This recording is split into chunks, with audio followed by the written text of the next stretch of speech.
Buenas tardes, les doy la bienvenida en el nombre del Señor y vamos a iniciar el culto con una oración.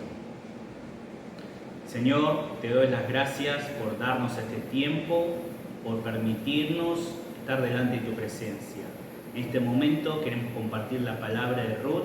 Te pido que, Señor, bendiga nuestros oídos y nuestras vistas para que podamos escuchar y ver tu verdadera palabra y podamos comprenderla y de esta manera vivirla en nuestras vidas. Te pido que nos acompañes en todo momento. Oramos en nombre de Jesús. Amén. Vamos a cantar una alabanza antes de leer la palabra.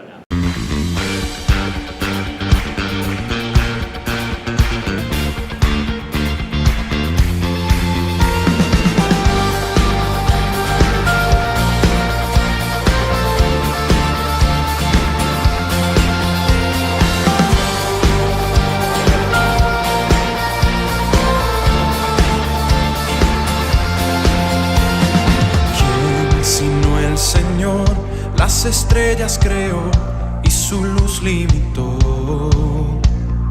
¿Quién sino el Señor? Sol y luna formó, movimiento les dio. ¿Quién sino el Señor? Hace la lluvia venir y truenos rugir. Tus obras grandes son, Dios poderoso, tú gobiernas la creación, con tu palabra, Señor, te exaltaremos. Dios poderoso, de ti canta la creación, llenas todo tu Señor.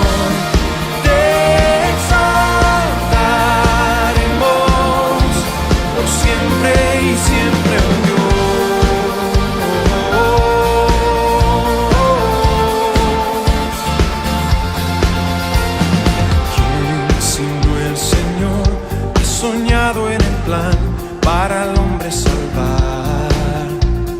¿Quién sino el Señor? Limpiar al pecador con su sangre y amor. ¿Quién sino el Señor? Puede dar vida y salvar por una cruz. Tus planes grandes son, Dios poderoso, gobiernas la creación, con tu palabra, Señor, te exaltaremos.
Vamos a leer el pasaje de hoy, que es Ruth, capítulo 4, versículo 13 al 17. Voy a leer en la versión NTV. Dice así: Así que Booz llevó a Ruth a la casa y la hizo esposa. Cuando se acostó con ella, el Señor permitió que quedara embarazada y diera a luz un hijo. Entonces las mujeres del pueblo le dijeron a Noemí: Alabado sea el Señor, que te ha dado ahora un redentor para tu familia. Que este niño sea famoso en Israel, que él restaure tu juventud y te cuide en tu vejez. Pues él es el hijo de tu nuera que te ama y te ha tratado mejor que 7 hijos. Entonces Noemí tomó al niño, lo abrazó contra su pecho y lo cuidó de él como si fuera su propio hijo. Las vecinas decían: Por fin ahora Noemí tiene nuevamente un hijo, y le pusieron por nombre Obed. Él llegó a ser el padre de Isaí y abuelo de David. Amén. Vamos a orar nuevamente antes de compartir la palabra.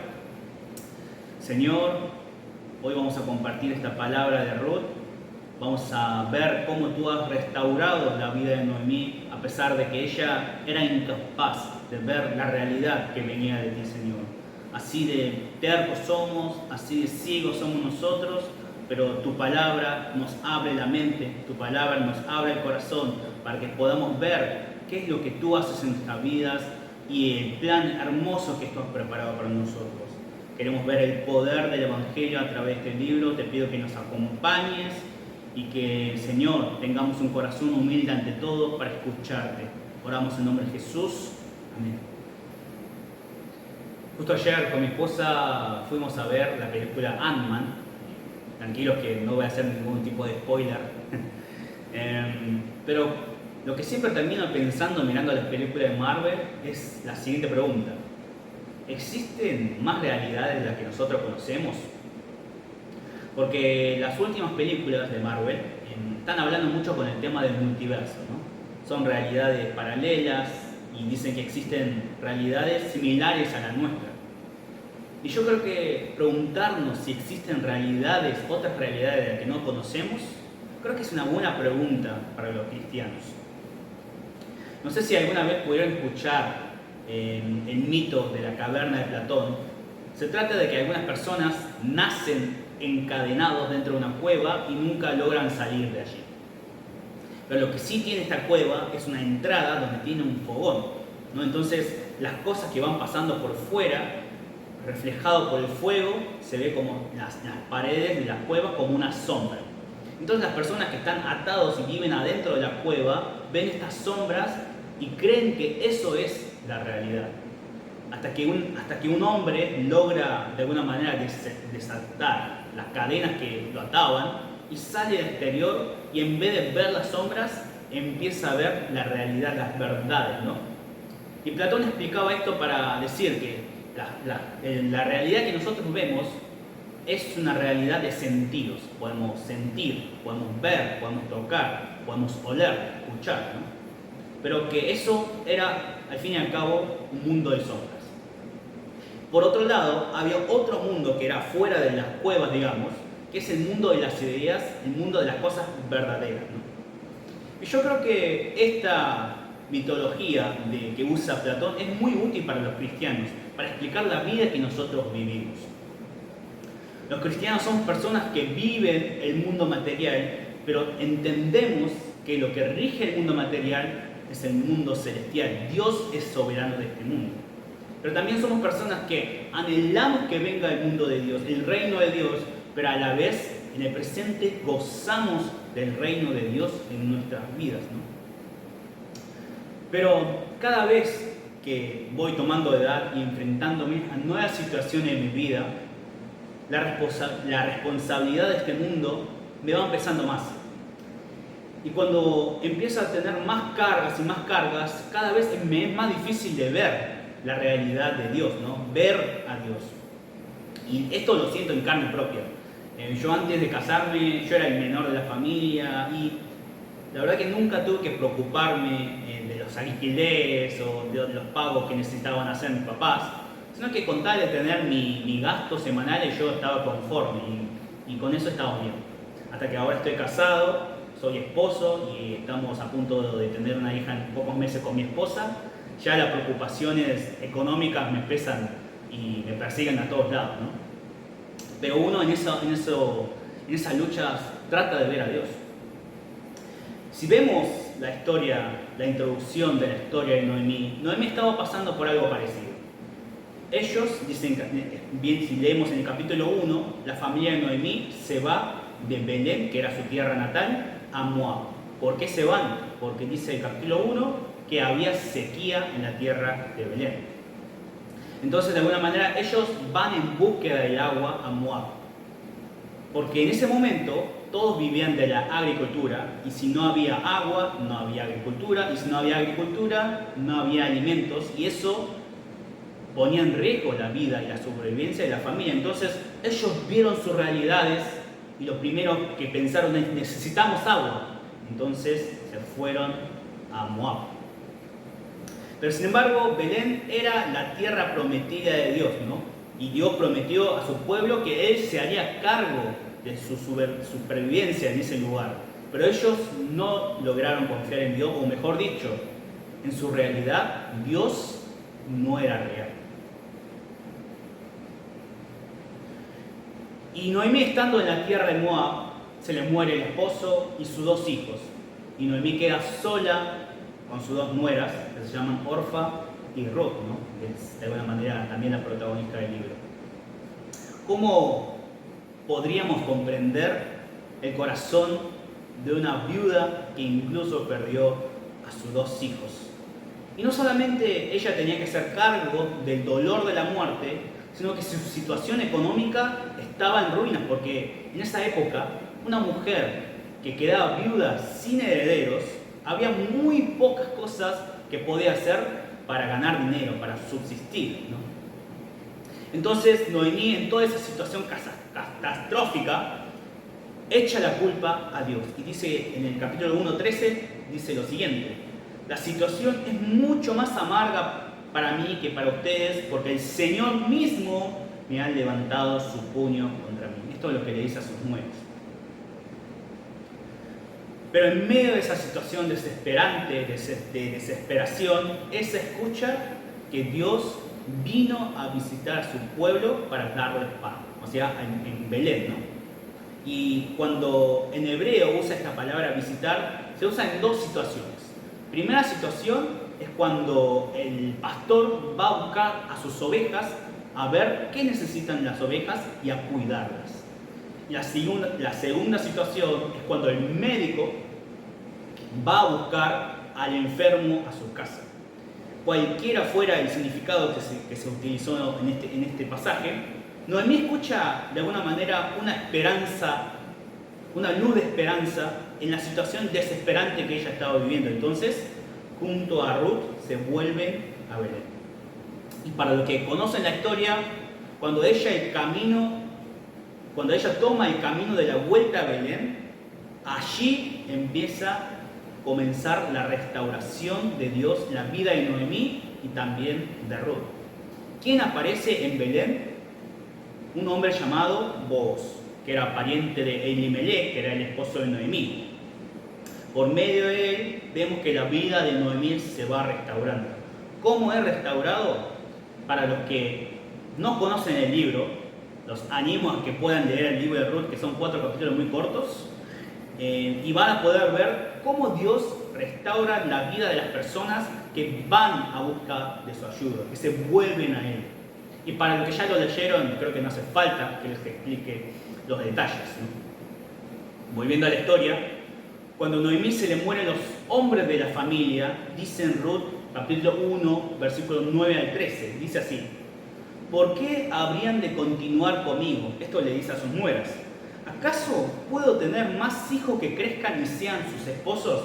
No, hijas mías, regresen a la casa de sus padres, porque ya soy demasiado vieja para volverme a casar. Cuando aunque fuera posible, y me casara esta misma noche y tuviera hijos varones, ¿entonces qué? ¿Esperarían ustedes a que ellos crecieran y se negarían a casarse con algún otro? Por supuesto que no, hijas mías.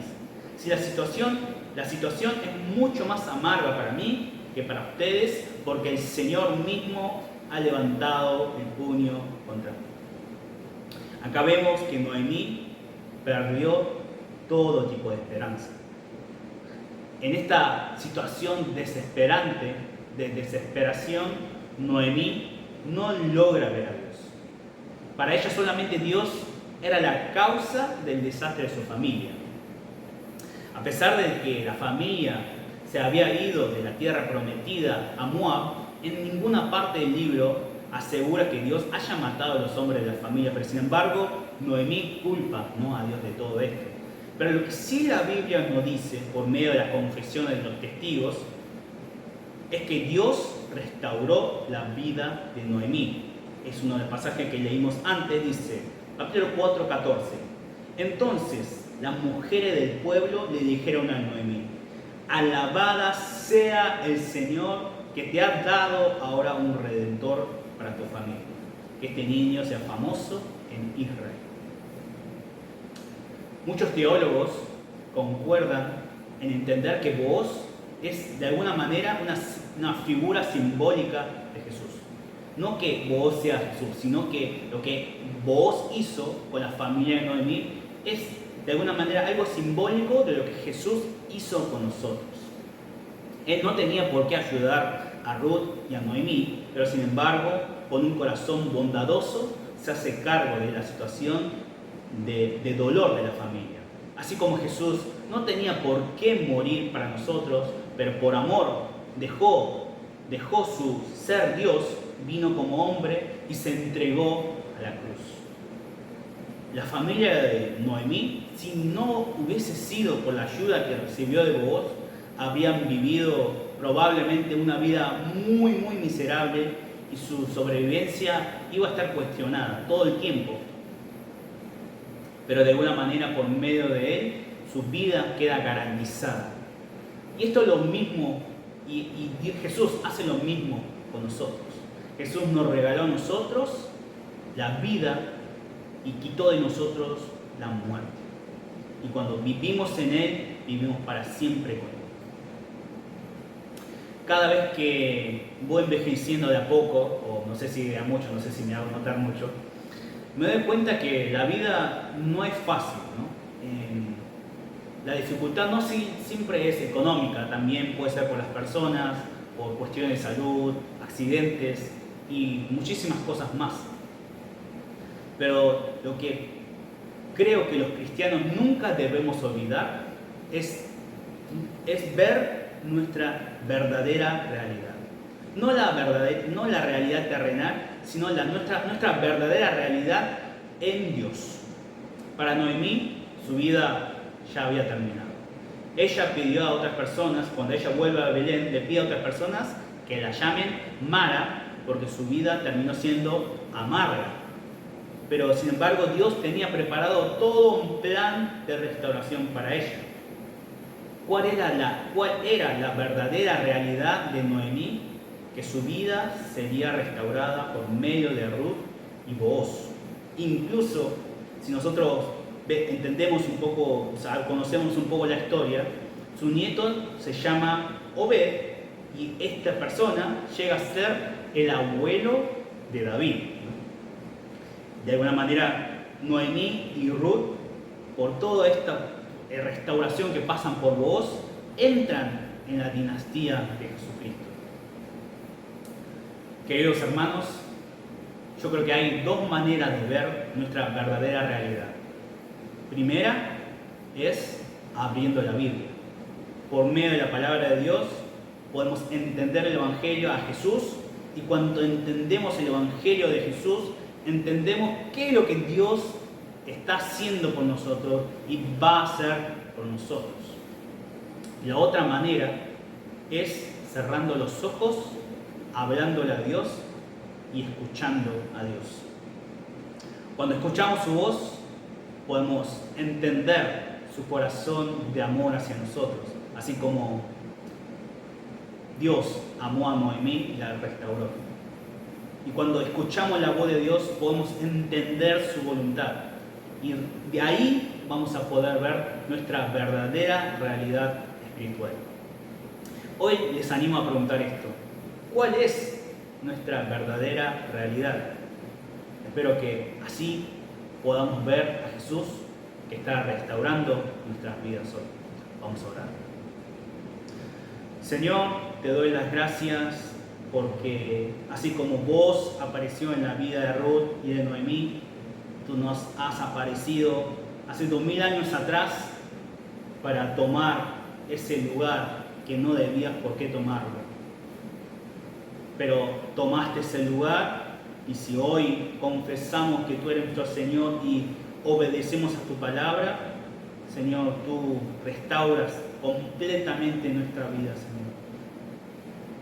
Gracias porque entendemos de que a pesar de los problemas que podemos ver en este mundo terrenal, desde tu punto de vista, desde tu realidad, ya hemos sido restaurados por Jesucristo y estaremos completamente restaurados cuando venga tu tiempo final. Dios, te pido que mientras tanto nos concentremos a escucharte y a ver, a sentir tu amor y gozar de tu soberanía en nosotros. Te pido que nos acompañes siempre. Gracias por este tiempo. Oramos en nombre de Jesús. Amén y amén.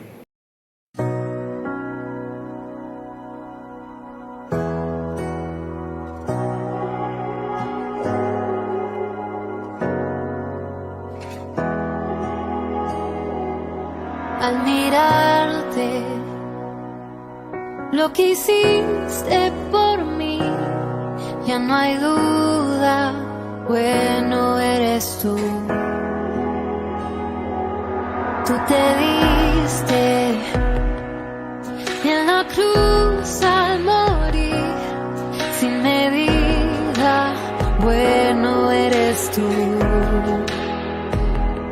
Confiaré en tu amor, confiaré en tus promesas, confiaré en que sigues siendo Dios.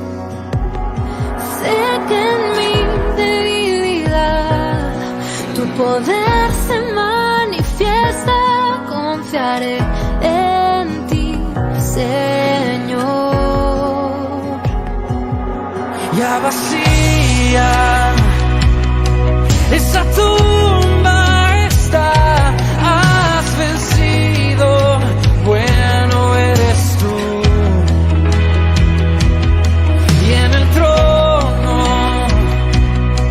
sobre todo tú estás, Rey de Reyes, bueno eres tú. Confiaré en tu amor, confiaré en tus promesas, confiaré en que sigues siendo Dios. Sé que en mi debilidad tu poder se manifiesta, confiaré en ti, Señor. Confiaré en ti, Señor.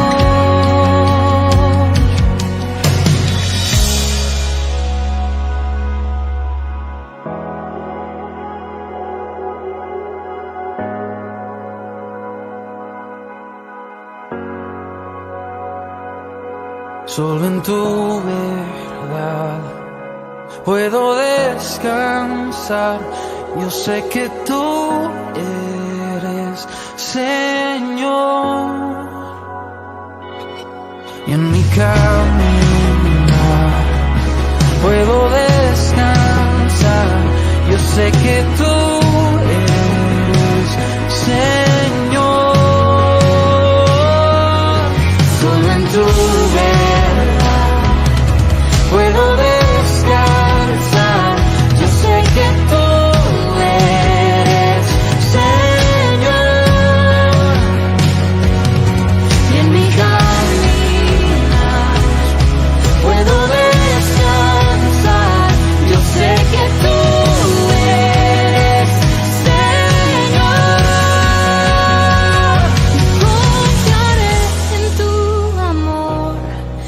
Confiaré en tus promesas, confiaré en que sigues siendo Dios.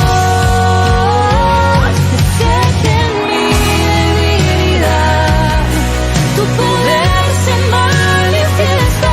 Confiaré en ti, Señor. Confiaré en ti, Señor. Confiaré en ti, Señor.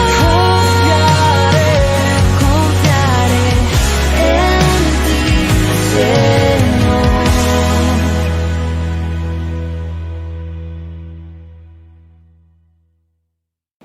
Bueno, hermanos, vamos a terminar el culto confesando juntos el Padre Nuestro.